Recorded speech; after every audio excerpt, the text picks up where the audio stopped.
everybody, welcome to Natty's Home Cooking.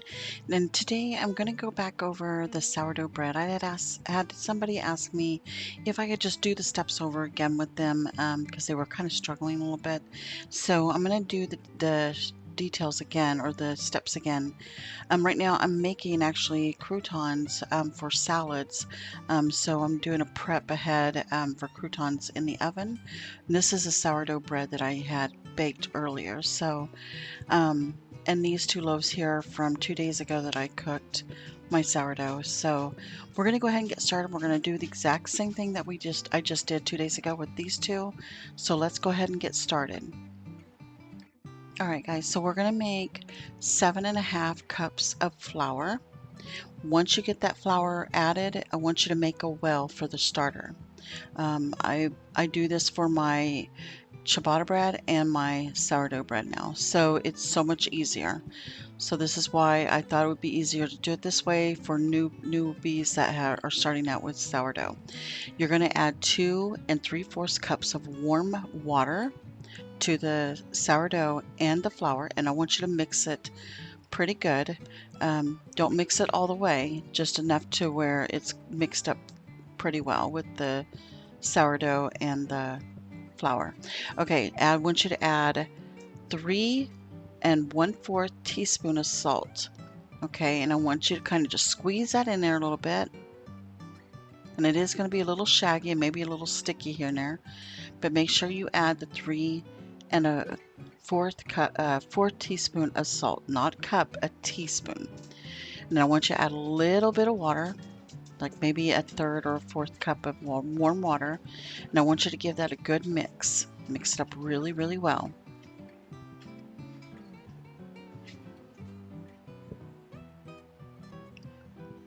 And once you get this mixed up really well into a nice firm ball, the dough should not be as sticky, so it should be a nice firm, and I'll show you how it looks whenever I get done with this. So I'm almost done with forming this ball here.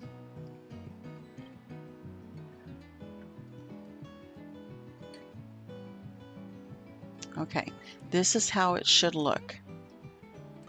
Okay, just like that. Just like that. That's how your dough should look. It should not be sticky. Me personally, I love to butter up my bowl a little bit before placing my dough into the bowl here. So what I do is I kind of just move it around, do a little twist, and do the other side and do another little twist with a little bit of the butter here. If you don't have butter, a little bit of oil is not going to hurt it. You can add a little bit of oil. And then I just want you to kind of just place it in there. We're going to cover it up, and I want you to stick it in a nice humid area. I put mine in a garage because it grows so much faster. Now that we've used that starter, we have to replace it, or replace our other one. We got to feed it again. So let's go ahead and feed our starter. Well, we got the other one out there resting in the garage. And by the way, we're going to let it sit out there. I let it set for at least 4 to 6 hours, depending on how well if it's really, really humid, I will mostly let it just sit out there for about 3 to 4 hours, and then I'll go and get it. So let's go ahead and finish up feeding our starter here. And this is how I like to have my starter. I don't like my starter too runny or too thick. So mine's more like a batter kind of looking texture. So, and I always place my jar above the stove or beside the stove, somewhere where it's going to really grow. And then once you get that done, we'll go and let the dough set, and then we'll come right back, okay? This is how your starter should look.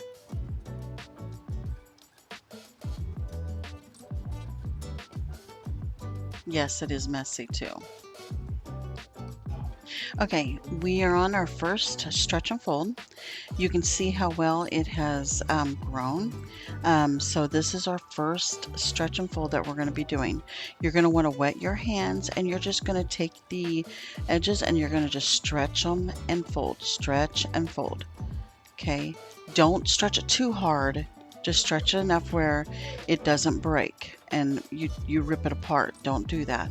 Just stretch it enough and shake it a little bit if you have to, and just keep wetting your hands. If your hands start getting sticky, wet your hands and try it again, okay? Because you don't want it sticking to your hands. It should not stick to your hands. If it does, like I said, just wet your hands. So you're going to do this stretch and fold. I don't do mine for very long, just enough to where I think I can't really do it anymore. I think it's good enough. If it feels like it's already done enough, then you're done. Go ahead and cover it back up and stick it back out in the humid area where you have it. Mine's out in the garage.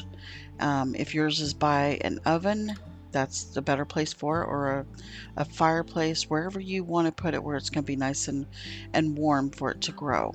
So I'm pretty much done with my stretch and fold right now, but I'm going to go ahead and stick it out into the garage as soon as I get done here.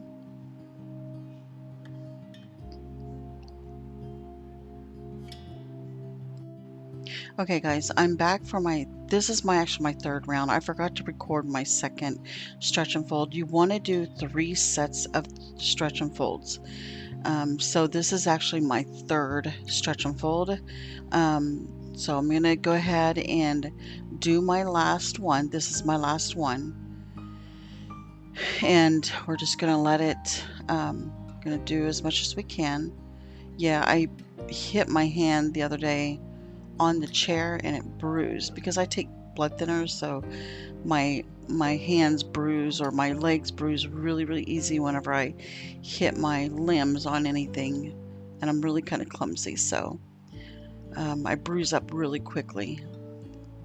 But so anyway, just keep on doing this until you get to your last stretch and fold.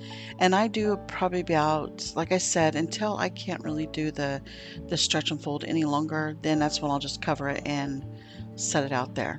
Okay, so I am all done and it looks great. It's actually grown a lot. So I'm just going to flour up my surface here. And what I'm going to do is I'm going to shake it onto the flour surface. And by the way, here are my little pots that I have. I don't have those little basket things that other people have, and these work just as great. I just stick my parchment paper in there. I don't even put it in a roasting pot either. I just put them in here. This is all I do. I stick them in here with the parchment paper. I put a little bit of flour in it, and I bake my bread in the oven. But before I bake it, I let it sit back out into the garage for another like 20 to 30 minutes, just so that they can rise just a little bit more after I placed them in there. So that's all I do with my sourdough breads, and they turn out so beautiful. They're big, they're fluffy, they taste amazing. They're so good, and it's the easiest way ever. I don't ever have any problems with this at all. A lot of people say they can't get their dough to rise, or they can't get their sourdough breads to get big. I'm telling you, if you do it this way, you will not have a problem. It's the easiest way to make sourdough bread. So I'm going to cut my dough, and you could see how well my dough looks. See the bubbles in it? They look beautiful. You could see those bubbles in there. That's how you want it, and you don't want it too thick or sticky. You want it to be just like this. This is how I do mine, and I just roll it up, and then I just roll it back to me. I do like a push out and pull. So that's all I do here.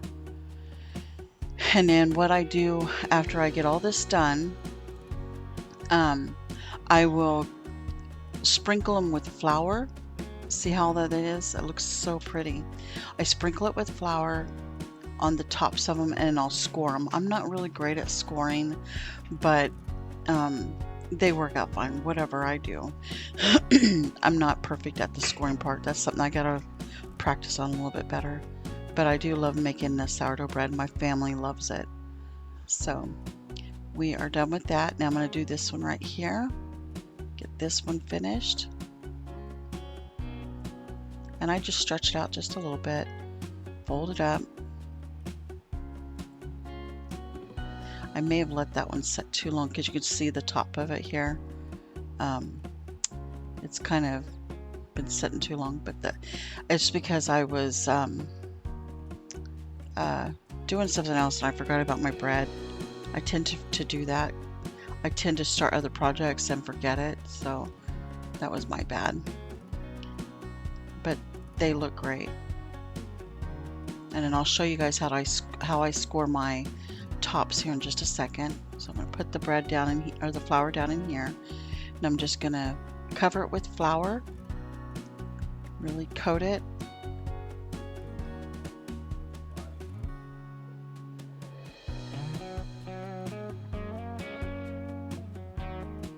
They look so pretty. Beautiful. Okay, and we're going to score it here in just a second. Okay, so at this point, this is where you want to do your scoring. You can make it, you can make wheatgrass, you can make big leaves, any kind of design that you want to put on here. So I like to do a lot of wheatgrass or big old leaves, but yeah, you can make any design you want here. So this is where you, if you want to be a little fancy, go for it. Alright, don't forget to like and subscribe, and thanks for watching my video. And make sure after you do the scoring, let it sit for at least 20 to 30 minutes before putting it in the oven. And you're going to bake it at 450 degrees, okay? So enjoy the bread and let me know what you guys think. Here are my 2 loaves that I've made. Alright guys, so thanks again for watching. Have a great night.